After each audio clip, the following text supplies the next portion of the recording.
오늘 전도서 12번째 말씀, 전도서의 마지막 말씀을 함께 나누도록 하겠습니다. 오늘은 전도서 11장 7절부터 10절까지 그리고 12장 12절에서 14절까지 말씀을 먼저 봉독하도록 하겠습니다. 11장 7절부터 10절. 빛을 보고 산다는 것은 즐거운 일이다. 해를 보고 산다는 것은 기쁜 일이다. 오래 사는 사람은 그 모든 날을 즐겁게 살 수 있어야 한다. 그러나 어두운 날들이 많을 것이라는 것도 기억해야 한다. 다가올 모든 것은 다 헛되다. 젊은이여 젊을 때에 젊은 날을 즐겨라. 내 마음과 눈이 원하는 길을 따라라. 다만 내가 하는 이 모든 일에 하나님의 심판이 있다는 것만은 알아라. 내 마음의 걱정과 육체의 고통을 없애라. 혈기왕성한 청춘은 덧없이 지나가기 때문이다. 12장 12절부터 14절. 한마디만 더 하마. 나의 아이들아 조심하여라. 책은 아무리 읽어도 끝이 없고 공부만 하는 것은 몸을 피곤하게 한다. 할 말은 다 하였다. 결론은 이것이다. 하나님을 두려워하여라. 그분이 주신 계명을 지켜라. 이것이 바로 사람이 해야 할 의무다. 하나님은 모든 행위를 심판하신다.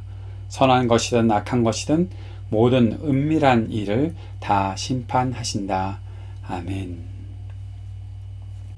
전도서의 12번째 말씀, 오늘 마지막 말씀을 전합니다. 몇 가지 전도서를 우리가 공부해 왔던 것들을 복습해 볼 필요가 있겠다 생각됩니다. 먼저 전도서에서는 해 아래 세상, 해 아래 세상에 있는 모든 것이 헛되다라고 말했던 것을 우리가 기억해야 하겠습니다. 전도서 하면 헛되고 헛되니 헛되다 그 말씀만 기억하고 있는데 무엇이 헛된 것인가? 그것은 해 아래 세상에서 있는 그 모든 일들이 헛되다라고 말했던 것을 우리가 생각할 수 있어야 한다는 것이죠. 해 아래 세상은 무엇입니까? 하나님과 관계없는 세상, 하나님 없이 사는 세상이라고 말했었습니다. 하나님께서 다스리시며 하나님의 말씀으로 의미가 부여되지 않은 세상의 모든 것은 헛되다라고 말씀하고 있었던 것이죠. 세상에 있는 지혜, 부, 힘, 인생, 명예, 모든 것들이 다 헛되다라는 것입니다. 모든 것이 헛되다라고 할 수 있는 근거가 있었지요. 우리는 그 근거들이 전도서의 큰 세 가지 주제와 연결된다라는 것들을 보았었습니다. 그 전도서의 세 가지 큰 주제가 무엇입니까? 첫째는 사람은 괴롭게 살다가 죽는다. 그래서 우리는 죽음을 기억해야 한다. 라틴어로는 메멘토 모리라는 말이 있다고 말씀드렸었죠. 죽음을 기억하라. 두 번째는 죽으면 모든 것이 헛되니 하루하루 주어진 삶을 즐겨야 한다. 오늘을 즐겨라. 까르페 디엠이라는 말 우리가 기억할 수 있을 것입니다. 세 번째 큰 주제가 있죠. 그것은 오늘 말씀과도 연결되는 것인데 그것은 바로 하나님 앞에서 꼬람대요. 하나님을 두려워해야 한다. 하나님을 경외해야 한다. 그것이 전도서의 큰 세 번째 주제다라고 말씀드렸던 것을 아마 기억하실 것입니다. 코엘렛은 사람이 인생에서 겪는 모든 일들, 사회와 문화, 정치와 경제 모든 부분에서 우리가 이 세 가지를 기억해야 하기 때문에 항상 우리는 숙고해야 한다. 깊이 생각해야 한다라고 말했고 그것에 대한 좋은 모범 사례들을 보여주고 있는 것들을 보게 됩니다. 깊이 생각하는 것이죠. 그러면서 코엘렛은 우리들에게 질문합니다. 해 아래 세상에서 겪는 모든 일들을 헛된 것으로 그냥 남겨둘 것인가? 이것이 아주 중요한 질문입니다. 다시 한번 여러분들께 묻습니다. 코엘렛의 그 똑같은 질문을 우리 모두에게 한번 던져봅시다. 해 아래 세상에서 겪는 이 모든 것들 헛된 것으로 그냥 남겨둘 것인가? 우리가 답해야 할 것입니다. 우리는 해 아래 세상에서 또는 불확실한 세상에서 사는 동안 가지고 있어야 할 태도가 분명히 있다라는 것을 지난 시간에 배웠었습니다. 무엇이든지 새롭게 시작하는 모험과 같은 하나님과의 동행을 주저하지 말아야 한다. 두려움 없이 나아가야 한다. 그렇지만 자신에 대해서 너무 과신하거나 과욕을 부리는 것을 삼가야 한다. 그것들은 버려야 한다라는 것이죠. 그리고 자신의 한계를 인정하는 겸손함을 가지고 살아야 한다는 것, 그리고 일상에서 부지런히 성실하게 살아야 한다는 것들을 배웠습니다. 이 교훈들, 이 네 가지의 교훈들은 지금 우리가 겪고 있는 이 코비드-19 상황 속에서 꼭 가지고 있어야 하는 그러한 삶의 모험도 될 수 있다, 삶의 태도가 될 수 있다라고 우리가 생각했었습니다. 그러나 이 정도로는 아직 해결하지 못한 것이 있습니다. 계속해서 해 아래의 세상의 한계, 불확실한 세상에서의 두려움을 가지고 살 것인가 라는 그러한 질문들이지요. 그러한 질문들에서 오늘 우리는 이 7절의 말씀부터 시작하면서 새로운 도전, 또 새로운 세계를 향해 나아갈 수 있는 기회를 찾아볼 수 있을 것 같습니다. 7절 말씀을 한번 읽어봅시다. 빛을 보고 산다는 것은 즐거운 일이다. 해를 보고 산다는 것은 기쁜 일이다. 지금까지 코엘렛은 해 아래의 세상에서 모든 것이 헛되다라고 말했었습니다. 그런데 지금 코엘렛은 우리의 시선을 빛을 향하게 하는 것이죠. 태양을 향하게 한다는 것입니다. 이것은 무엇입니까? 우리가 그동안 해 아래에서 그저 하나님과 관련 없는 세상을, 빛과는 관련 없는 세상을 살고 있는 것 같았지만 이제는 우리의 시선을 옮겨서 헛됨이라는 굴레에서 벗어나는 희망의 메시지를 우리들에게 보여주고 있는 것이죠. 빛을 보고 살아야 하지 않겠느냐. 해 아래의 세상에서 계속 헛된 삶을 살았다면 이제는 빛을 보는 세상으로 나아가야 하지 않겠느냐라고 묻고 있는 것입니다. 그렇게 제안하고 있는 것입니다. 빛을 보고 사는 일이 즐거운 일인데 그 빛을 향해 우리가 나아가자라고 말하고 있는 것이죠. 그렇게 해를 보고 사는 것은 우리를 기쁘게 하는 것이다 라고 말해주는 것, 희망의 메시지를 던지는 것입니다. 사람의 인생이라는 것이 헛됨의 굴레에서 벗어날 수 있는 가능성이 있다. 그 기회가 우리들에게 주어졌다라는 것이죠. 하나님께서는 그렇게 우리에게 은혜를 베풀어 주시는 분이십니다. 빛은 이 땅에 들어와서 이 모든 어두움들을 밝히게 되는 그 일들을 우리들이 보게 했고 경험하게 했다라는 것이죠. 그것이 우리가 예수 믿는 즐거움입니다. 빛이 이 세상에 왔다. 그 해 아래의 세상에서 해 위의 세상과 구분 지어놨던 모든 벽들을 다 깨뜨리고 이제 우리가 해를 바라보며 빛을 바라보며 살 수 있는 그 기쁨을 누릴 수 있게 만들어 주셨다. 이것이 하나님께서 우리에게 베풀어 주신 은혜라는 것이죠. 그리고 8절 말씀에서 이렇게 말씀합니다. 읽어봅시다. 오래 사는 사람은 그 모든 날을 즐겁게 살 수 있어야 한다. 그러나 어두운 날들이 많을 것이라는 것도 기억해야 한다. 다가올 모든 것은 다 헛되다. 코엘렛이 말하는 오래 사는 사람들의 모든 날, 그리고 그 날을 즐겁게 산다는 것이 어떤 것인지 생각할 수 있어야 하겠습니다. 그저 장수하고 오래 살았다, 나 오래 살았다, 그렇게 말하는 것으로 끝나는 것이 아니다라는 것이죠. 그 날들을 어떻게 즐겁게 살아갈 수 있을 것인가. 즐겁다는 말은 기쁨, 행복을 가리키는 말이죠. 어떻게 그 모든 날들을 행복하게 살 수 있겠습니까? 사람은 헛된 일에서 벗어나야 행복해질 수 있습니다. 성경에서 말하는 이 행복이라는 것은 단순히 일시적인 행복, 단편적인 즐거움, 그것이 아니라 영원한 복을 누리며 영원한 기쁨을 누리는 것이다. 그 사실을 우리가 기억해야 하는 것이죠. 헛된 일에서 떠나야 우리는 영원한 기쁨을 누릴 수 있고 영원한 즐거움을 누릴 수 있습니다. 헛된 일에 묶여 있으면 잠시 즐겁다가 또 금방 이거밖에 안 되나?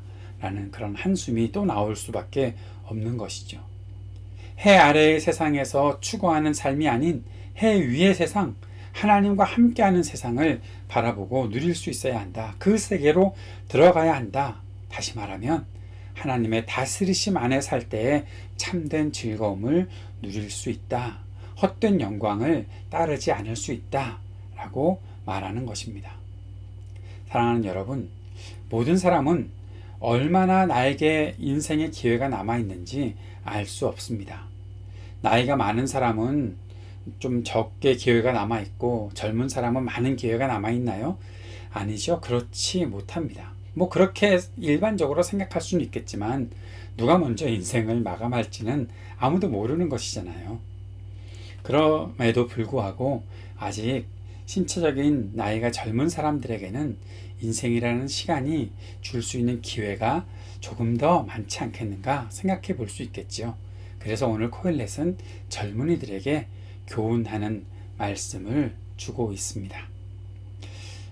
여기서 한 가지만 짚고 넘어갑시다. 그러면 젊은이는 어느 정도의 나이를 갖고 있는 사람들이 젊은이고, 늙은이는 또 어떤 사람들입니까? 몇 살부터 늙은이입니까? 여러분들에게 제가, 여러분도 아실지 모르겠지만 청년, 유엔이 청년의 나이를 아주 희망적으로 우리들에게 주었다는 사실을 알고 계십니까? 연령 기준을 어떻게 하는가 유엔이 이렇게 발표를 했는데요. 재밌습니다. 0세부터 17세까지는 미성년자, 18세부터 65세까지 청년. 얼마나 좋습니까? 그죠? 65세까지 청년. 저도 청년입니다. 여러분도 청년입니다. 우리 교회에 청년 아닌 사람은 없지 않을까 싶습니다. 66세부터 79세까지 중년. 중년 아직 멀었습니다. 80세부터 99세까지 노년. 그리고 100세 이후는 장수노인. 그렇게 말한다고 합니다. 한국은 조금 다르더라고요. 한국에서는 지방마다 다르기도 하고 또 법안마다 다르기도 하다라는 것들을 들었었습니다. 어쨌든 우리 세계적인 기준, 유엔의 기준을 따라가면 다 청년이니까 오늘 이 말씀을 그대로 한번 받아봅시다. 청년에게 있는 큰 장점 무엇입니까? 시간 아니겠습니까? 시간. 우리에게는 아직 기회가 많이 남아있다 라는 것입니다. 청년들에게는 기회가 아직 남아있다. 좀 꼰대처럼 들리는 이야기, 라떼 이야기라고 생각하는 분들도 있을지 모르겠지만 그렇게 듣지 말고 오늘 이 코일렛의 이야기들을 한번 들어봅시다. 성경의 가르침으로 이렇게 들어보았으면 좋겠습니다. 9절 말씀 한번 읽어봅시다. 젊은이여, 젊을 때에 젊은 날을 즐겨라. 내 마음과 눈이 원하는 길을 따라라. 다만 내가 하는 이 모든 일에 하나님의 심판이 있다는 것을 알아라. 젊을 때에 즐길 수 있는 것 마음껏 즐기고 원하는 것들 무엇인지 해보십시오. 해봅시다. 우리가 다 청년이니까 그렇게 해봅시다 라고 이야기를 해야 되겠습니다. 할 수 있다는 것 얼마나 큰 복입니까? 아무리 생각해도 젊은 날을 보내고 있다는 것은 누구에게나 부러움을 살 만한 일이다 라는 생각이 듭니다. 제가 50대 중반에 들어와 보니까 40대를 지내고 있는 분들이 부럽고 또 30대는 더 부럽고 20대는 엄청나게 부러울 때가 있습니다. 10대는 그닥 부럽지는 않습니다. 공부할 것이 너무 많아서요. 하지만 그렇다고 해서 돌아가고 싶은 것은 아닙니다. 왜냐하면 또 살려면 힘들거든요. 할 수 있는 일이 있으면 젊었을 때 한번 해보는 것이 좋지 않을까 싶습니다. 그렇게 할 수 있으니까요. 지난주에 말씀드렸던 것처럼 과신하거나 과욕만 부리지 않는다면 겸손하게 부지런히 살면서 내가 할 수 있는 여러 가지 일들에 도전해 볼 수 있는 것, 그것이 청년의 때에 누릴 수 있는 복이 아닐까 싶은 생각이 듭니다. 그러나 여기서 한 가지 꼭 기억해야 될 것이 있습니다. 다 끝나면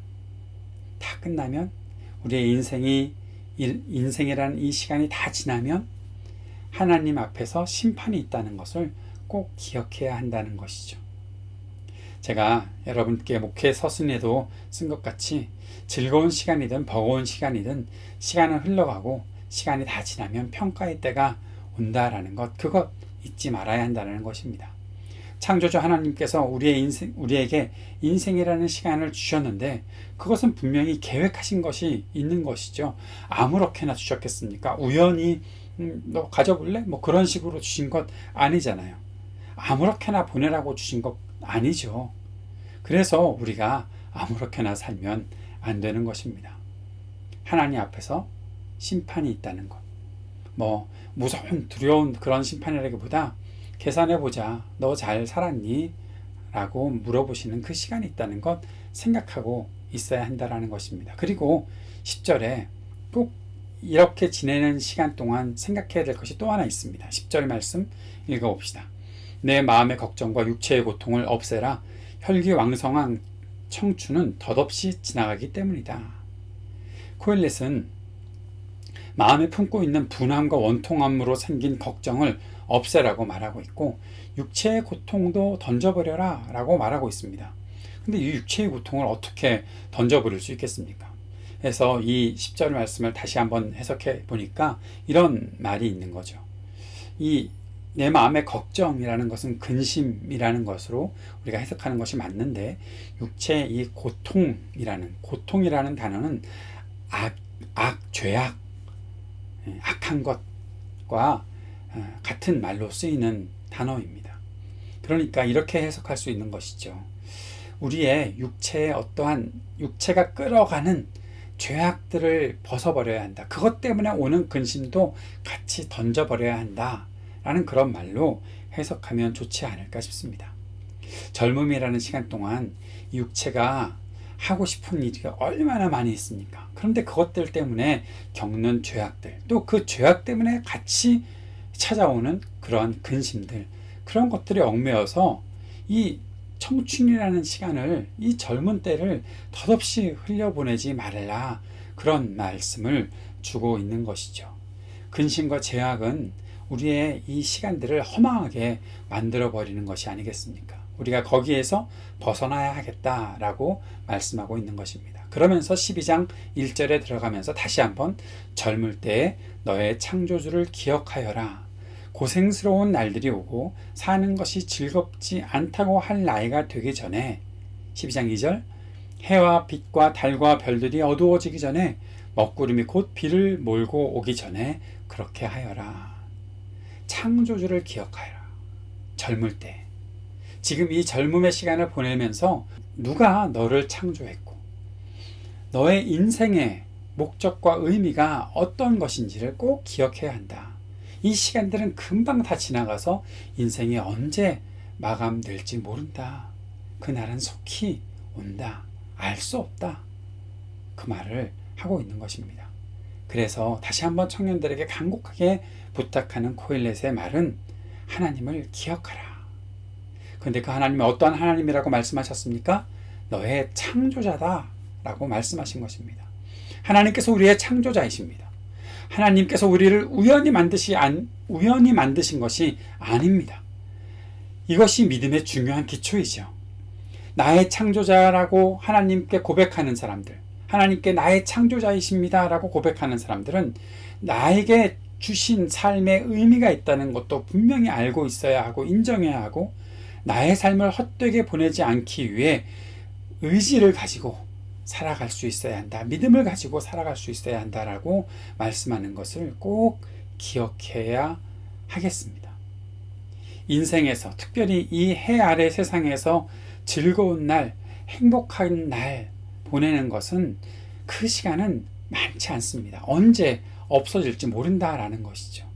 그것을 근심과 악에 허비하지 말고 나를 지어주신 하나님, 그 하나님께서 나에게 무엇을 맡기셨나? 내가 어떻게 살아가야 하는가? 하나님을 기억한다면 나는 어떠한 마음가짐으로 살아야 하는가? 어떠한 태도로 살아야 하는가? 그 사실을 기억하고 바르게 온전히 살아갈 수 있는 우리가 되어야 하겠다. 그 말씀을 주고 있는 것입니다. 우리가 사는 시간은 금세 고생과 불만과 불만족으로 바뀔 수 있습니다. 가만히 같은 곳에 같은 상황에 있는 것 같아도 왜 내가 어제까지도 만족했던 것에 오늘은 만족 못하지? 어제까지도 좋았던 것이 왜 오늘은 실증나지? 왜 어제까지도 다 모든 것이 완벽하다 싶었는데 오늘은 왜 이렇게 부족한 것이 많지? 그렇게 바뀌는 것이 우리의 인생이거든요. 그 중에 가장 많이 바뀌는 것이 무엇인지 아십니까? 그것이 바로 우리의 육체잖아요. 우리의 육체는 금방 노화되잖아요. 저는 할머니께 좋은 유전자를 물려받아서 머리카락이 늘 검다고만 생각을 했는데요. 작년까지도 별로 신경 안 썼는데 올해 들어오니까 왜 이렇게 흰머리가 눈에 많이 띕니까? 화면에 비치는 제 모습이나 겉에서 금방 보시면은 잘 못 느끼실 수도 있겠지만 거울 보고 가만히 살펴보면 요즘에 제가 제 머리를 혼자서 깎다 보니까 흰머리가 많은 거예요. 옛날에는 아파도 금방 회복했는데 지금은 금방 회복이 안 돼요. 몸에 난 상처 그런 것이 있어도 옛날에는 뭐 일주일이면 금방 다 없어져 버린 것 같은데 지금은 그렇지 않아요. 오래 가더라고요. 왜요? 시간이 흐르면서 몸이 노화되기 때문에 그런 것이겠죠. 그래서 나중에 할 수 있는 일이 점점 없어질 것 같다는 생각도 듭니다. 지금 자전거를 뭐 하루에 30km를 타도 별로 그렇게 힘들지 않다고 생각돼서 33km를 타봤거든요. 힘들어요. 3, 4km 좀 더 탔는데 왜 이렇게 힘이 들까? 몸이 늙었기 때문이겠지요. 그래서 젊은이들이 가진 에너지가 부럽다는 생각을 합니다.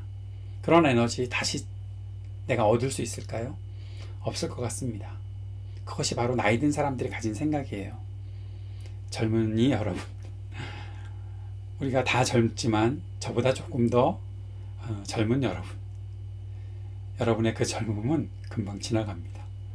지금 에너지가 넘치는 그 시간들이 어느 순간 사라진다라는 것입니다. 그러니까 어떻게 살아야 한다? 하나님 기억하고 살아야 한다. 평가받을 시간 곧 찾아온다. 언제일지 모른다. 꼭 기억해라. 그 말씀을 하고 할 수밖에 없는 것이죠. 12장 3절부터 5절에 보면 좀 읽기 싫은 말씀이 있지만 한번 그래도 읽어봐야 되겠습니다.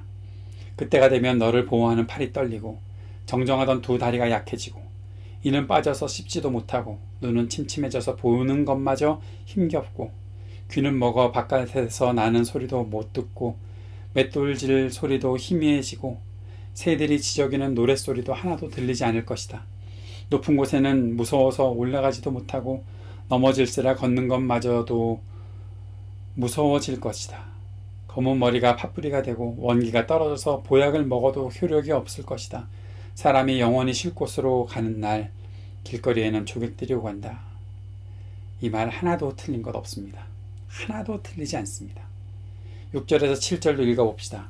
은사실이 끊어지고 금그릇이 부서지고 샘에서 물뜨는 물동이가 깨지고 우물에서 도르래가 부서지기 전에 내 창조주를 기억하여라.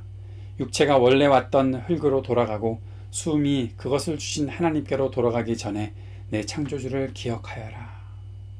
하나님을 기억하여라. 무슨 말입니까? 인생에서 화려했던 모든 순간, 모든 것들 다 어느 순간 사라지고 만다. 쓸모있다고 생각했던 것도 다 사라지고 쓸모 없어지고 만다. 결국 모든 것이 헛되다고 말하는 그 날이 왜 그런 날이 찾아오는지 알게 될 것이다. 그리고 9절에서 11절까지 전도자는 자기가 했던 일들을 잘 정리해서 이야기하고 있습니다. 읽어볼까요? 전도자는 지혜로운 사람이기에 백성에게 자기가 아는 지식을 가르쳤다. 그는 많은 자문을 찾아내서 연구하고 정리하였다. 전도자는 기쁨을 주는 말을 찾으려고 힘썼으며 참되게 사는 길을 가르치는 말을 찾으면 그것을 바르게 적어 놓았다. 지혜로운 사람의 말은 찌르는 채찍 같고 수집된 잠언은 잘 박힌 목과 같다. 이 모든 것은 모두 한 목자가 준 것이다. 코일렛이 자기가 그동안 가졌던 지식과 경험을 사람들에게 알려주기 위해 애썼다라고 말하고 있습니다. 그러면서 이 말들이 어떤 사람들에게는 조금 고통스럽게 들렸을지 모르지만 이 모든 것을 알려주신 분은 한 목자, 즉 이 세상을 만드신 사람들을 인도하시는 하나님께서 깨닫게 하신 것이다 라고 말하고 있습니다. 하나님께서 말씀하신 것이니 틀림이 없을 것입니다. 해 아래의 세상, 나와 관계없이 살아? 그러면 다 헛된 것이고 허망한 것일 수밖에 없어. 그것이 네가 많이 공부하고 많이 이 세상에서 숙고해 봐도 다 그런 결론이 나올 수밖에 없는 거야. 그렇게 살겠니? 하나님께 다시 한번 우리들에게 그렇게 물어보시겠죠. 말씀을 정리하기 전에 코일렛이 또 꼰대기질이 한 번 더 등장하는 것들을 보게 됩니다. 한마디만 더 할게. 그렇게 말하는 거죠. 12절 말씀 읽어봅시다. 한마디만 더 하마 나의 아이들아 조심하여라. 책은 아무리 읽어도 끝이 없고 공부만 하는 것은 몸을 피곤하게 한다.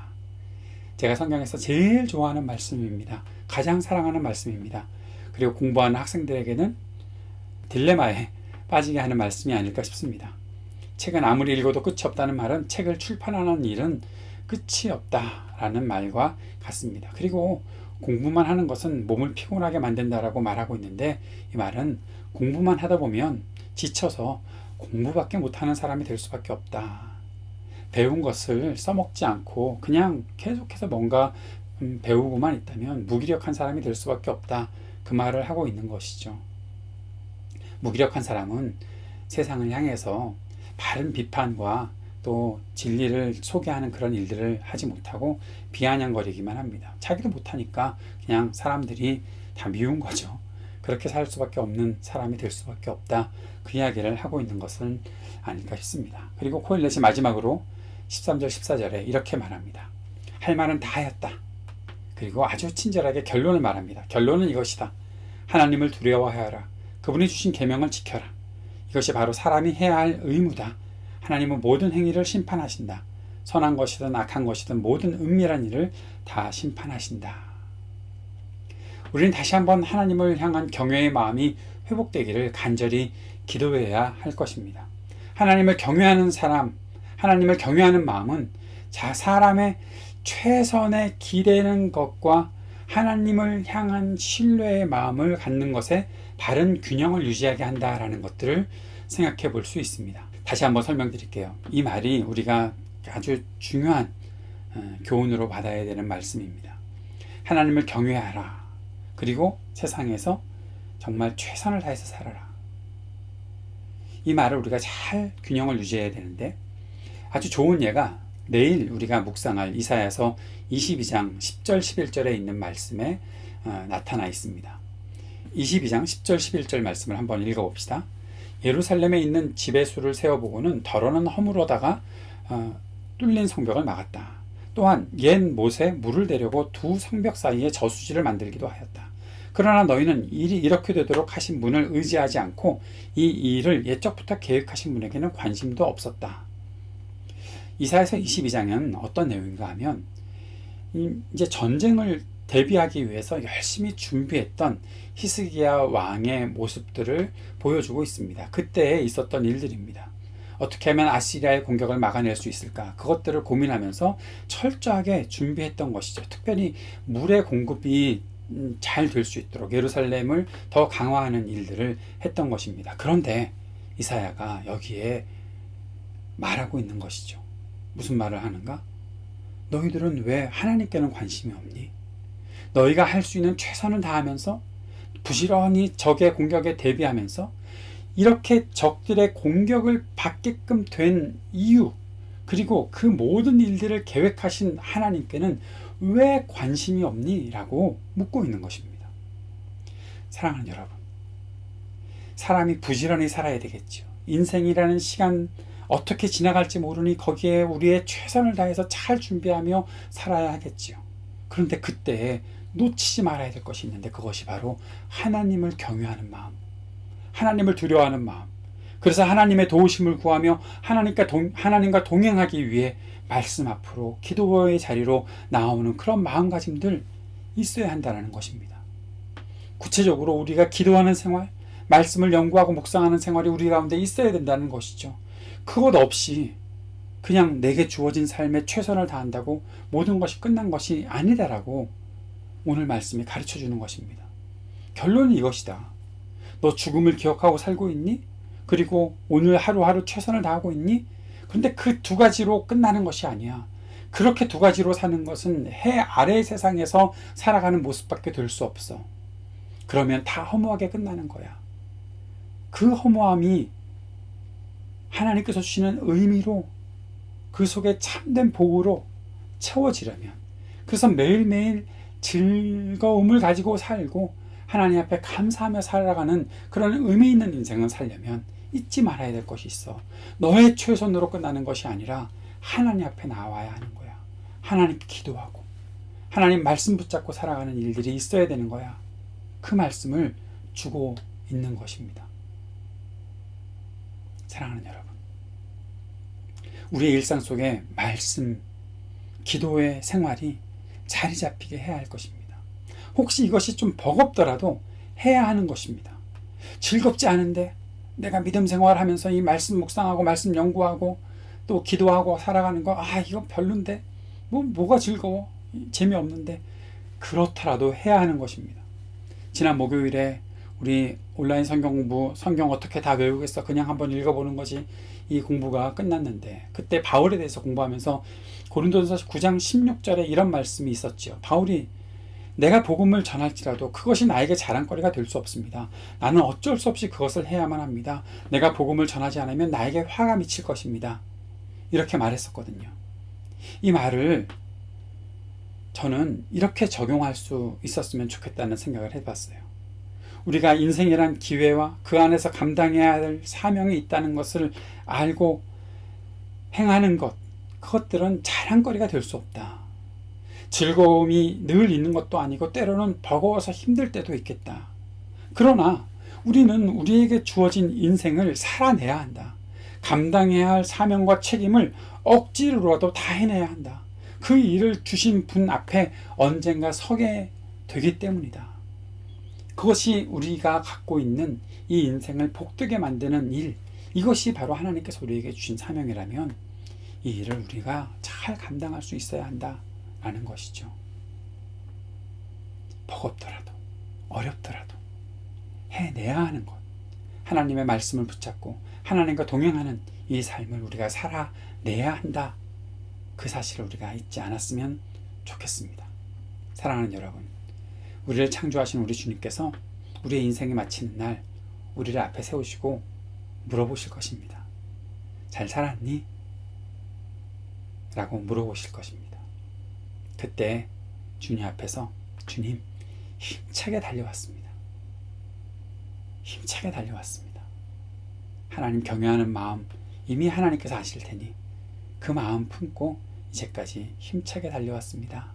라고 당당하게 말할 수 있는, 하지만 또 겸손한 태도로 주님을 경외하며 말씀드릴 수 있는, 그렇게 사랑을 고백하며 주님 품 안에 안길 수 있는 저 여러분이 될 수 있었으면 좋겠습니다. 그 마음 품고 오늘도 주님 앞에 겸손한 마음으로 나아갑시다. 기도하겠습니다. 하나님 아버지, 우리에게 주신 인생 우리가 의미 있게 살아갈 수 있도록, 하나님께서 내게 맡겨주신 일들 잘 감당해 나갈 수 있도록 주여 우리를 도우시고 지혜의 길로 인도하여 주옵소서. 해 아래의 세상에서 험한 것 쫓아다니지 아니하고 하나님과 동행하는 참된 인생, 복된 인생 살아갈 수 있게 하여 주옵소서. 그 인생을 살아가는 매 순간마다 하나님께서 주시는 기쁨으로 차고 넘치는 우리 모두가 되도록 인도하여 주옵소서. 예수님 이름으로 기도드립니다. 아멘.